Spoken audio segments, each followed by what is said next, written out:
এই পদযাত্ৰা সদৰ জোনাইৰ পৰা আমি আৰম্ভ কৰিছোঁ আৰু ধুবুৰীলৈ টোটেল 800 কিলোমিটাৰ যাত্ৰা।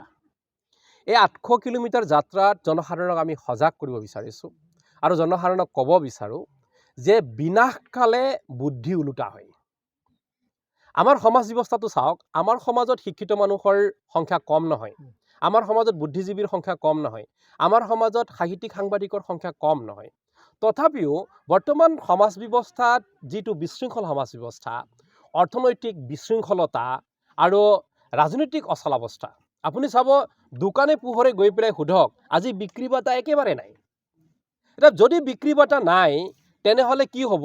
দেশৰ অৰ্থনৈতিক থানবান হ'ব। বিক্ৰী বাটা নাথাকিব, দেশৰ অৰ্থনীতি থানবান হ'ব। দেশৰ অৰ্থনীতি থানবান হৈ যোৱাৰ লগে লগে কোটি কোটি মানুহৰ জীয়াই থকাৰ প্ৰেৰণা খতম হ'ব। কোটি কোটি মানুহৰ জীয়াই থকা যেতিয়া প্ৰেৰণা খতম হ'ব, সৰু সৰু কথাত মানুহে হাই কাজিয়া কৰিবলৈ আৰম্ভ কৰিব। তুমি বড়ো, মই কাৰ্বি, সি ডিমাচা, সি চুতীয়া, সি আহোম, সি কছাৰী, সি মুছলমান, সি হিন্দু। সেই মাজত যিটো সামাজিক বিশৃংখল সৃষ্টি হ'ব। সেইকাৰণে কেন্দ্ৰ চৰকাৰ আৰু ৰাজ্য চৰকাৰৰ এতিয়া অৱস্থা নাই। ৰাজ্য চৰকাৰৰ চলাবৰ কাৰণে মাননীয় মুখ্যমন্ত্ৰীগৰাকীয়ে কৰোৰ টকা, হাজাৰ হাজাৰ কৰোৰ টকা বেংকৰ পৰা লৈ পেলাই চলাই আছে। এনেকুৱা এটা ব্যৱস্থাটো আপুনি ৰাজ্যে চলাব পাৰিব। হাজাৰ হাজাৰ কোটি টকা ধাৰ ল আৰু বিন্দাছ চলা। কিন্তু এই হাজাৰ হাজাৰ কোটি টকাৰ ধাৰ কোনে মাৰিব? হাজাৰ হাজাৰ কোটি টকা ধাৰ নিপীড়িত মানুহে মাৰিব। তথাপিতো আমাৰ শিক্ষিত মানুহবিলাকে দেখি পোৱা নাই, শুই আছে। আৰু বিজেপিয়ে হিন্দু ৰাষ্ট্ৰ বনাবলৈ গৈ পেলাই, আপোনালোকে দেখিছে বিজেপিয়ে হিন্দু ৰাষ্ট্ৰ বনাবলৈ গৈ পেলাই আমাক এটা উপহাৰ দিলে, যিটো উপহাৰ দিলে জনবিস্ফোৰণ। আমি ভাৰতবৰ্ষ বিশ্বৰ ভিতৰত 1 নম্বৰ স্থানত আছোঁ জনসংখ্যাৰ ফালৰ পৰা। তো অহাগত 5 বছৰত কি হ'ব? অনাগত 10 বছৰত কি হ'ব? এই পপুলেশ্যনৰ যিটো কোপ, আপুনি চাব এফালে পপুলেশ্যনৰ কোপ, এফালে অৰ্থনৈতিক মন্দাৱস্থা। যদি দুই পক্ষৰ কোপটো মানুহে সহ্য কৰিব কেনেকৈ পাৰিব? কিন্তু আজি শিক্ষিত চাম নিমান। গতিকে সেই ব্যৱস্থাৰ আমি চাইছোঁ যে মানুহক জীয়াই ৰাখিবৰ কাৰণে নাগৰিক ভাত্ৰা বা ভোটাৰ পেঞ্চন চালু কৰক। নাগৰিকৰ হাতত যেতিয়া টকা আহিব, ব্যৱসায় বাণিজ্যত গতি আহিব, ব্যৱসায় বাণিজ্যত যেতিয়া গতি আহিব দেশৰ অৰ্থনৈতিক মজবুত হ'ব। দেশৰ অৰ্থনৈতিক মজবুত হ'লে কোটি কোটি মানুহৰ জীয়াই থকাৰ প্ৰেৰণা আহিব। কোটি কোটি মানুহে যেতিয়া জীয়াই থকাৰ প্ৰেৰণা পাব, সেইখনহে প্ৰকৃত গণতান্ত্ৰিক সমাজ হ'ব। সেইকাৰণে এই এৱাৰনেছটো কৰা হৈছে। আৰু শিক্ষিতসকলক, বুদ্ধিজীৱীসকলক, সাহিত্যিক সাংবাদিকসকলক আমি এটা আহ্বান জনাই আছোঁ, আপোনালোকে কলম উঠাওক। আজি কলি দিনত এজন জ্ঞানী মানুহে কৈছে, কলি দিনত শিক্ষিতৰ কাম নাই বুলি কৈছে। যদিয়া 10 বছৰ, 20 বছৰ বা 100 বছৰৰ পৃথিৱীখন যোনে দেখি নাপায়, সি শিক্ষিতৰ শাৰীত নপৰে। আজি বুদ্ধিজীৱীৰ কলমত তাকত নাই বুলি কৈছে, যে সমাজক দিগদৰ্শন দিবলৈ বা জনসংখ্যা নিৰ্মূলৰ কাৰণে, সূত্ৰ দিবৰ কাৰণে কি বুদ্ধিজীৱীৰ কলমত তাকত নাই বুলি কৈছে। সাহিত্যিক সাংবাদিক আপোনালোকে জানে, আপোনালোকৰ পৰ্টেলবিলাক নহ'লেতো মূল ষ্ট্ৰীমৰ যিটো মিডিয়া আছে, এওঁলোকটোতো চব লুকাই গ'ল। গতিকে এনেকুৱা এটা ব্যৱস্থাৰে কেনেকুৱা এটা শৃংখলিত সমাজ ব্যৱস্থা বনাব পৰা যায়, এই সম্পৰ্কে কোৱা হৈছে। আৰু আমি ইমানদাৰীত কৈছোঁ, এটা ইমানদাৰীত দুটা কথা কৈছোঁ। কংগ্ৰেছ আৰু বিজেপিক পলাই যাবৰ কাৰণে কোৱা হৈছে, আৰু UPPL আৰু BPFক পলাই যাবৰ কাৰণে কোৱা হৈছে।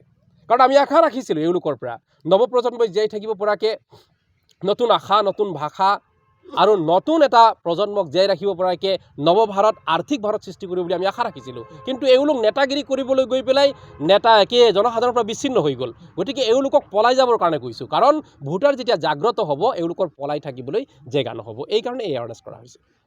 আপোনালোকৰ চাওক, সংখ্যাৰ খেলা এইসকল মানুহে কৰে, যে যিসকল মানুহে ভাবে যে সংখ্যাটোৱেই শ্ৰেষ্ঠ। কিন্তু আপুনি চাওক, আপুনি যদি ইমানদাৰ তেনেহ'লে আপুনি ইমানদাৰ, লাগিলে আপোনাৰ সংখ্যাই কম হওক, তাৰ লগত কথা নাই। আপুনি যদি বেইমান, তো আপোনাৰ জনসংখ্যা বৃদ্ধি পাই কি হ'ব? কিন্তু এই ইমানদাৰ মানুহবিলাকৰ কাৰণে সমাজ বাচি থাকে। গতিকে এই ইমানদাৰ মানুহৰ ক্ষেত্ৰত আমি সংখ্যাত নুজুকো। দুজনো যদি ভাল মানুহ আছে, হয় সি ভাল মানুহ। হাজাৰজনো যদি বেয়া মানুহ আছে, তেনেহ'লে সি বেয়া মানুহ। পাণ্ডৱ 5 জন আছিল, কিন্তু কৌৰৱটো 100 আছিল। এইকাৰণে সত্য আৰু ইমানদাৰীৰ ক্ষেত্ৰত আমি আপোচ কৰা নাই। সেইকাৰণে মানুহৰ সংখ্যাক লৈ খেলা নাই। সংখ্যাৰ ৰাজনীতি যেতিয়া কৰিবলৈ আৰম্ভ কৰিম, সেইদিনাখন বেলেগ দলৰ নিচিনাই হৈ যাব। সেইকাৰণে তাৰ আমি ধ্যান দিয়া নাই। আইতাকা সময়ত আপুনি চাওক, এইটোতো আছেই, মই নিৰ্বাচন খেলিছোঁ আৰু নিৰ্বাচনটো খেলা হ'ব। কিয়নো আমি নিবিচাৰোঁ আমি কঠিন কষ্ট কৰি সংগ্ৰাম কৰি মোৰ সতীৰ্থসকলক সংগ্ৰাম কৰোৱাই সতীৰ্থসকলৰ দুখ বেদনা বেলেগ এজনে আহি পেলাই জনপ্ৰতিনিধি হৈ পেলাই এওঁলোকে পাহৰি যাওক বুলি মই নাভাবোঁ।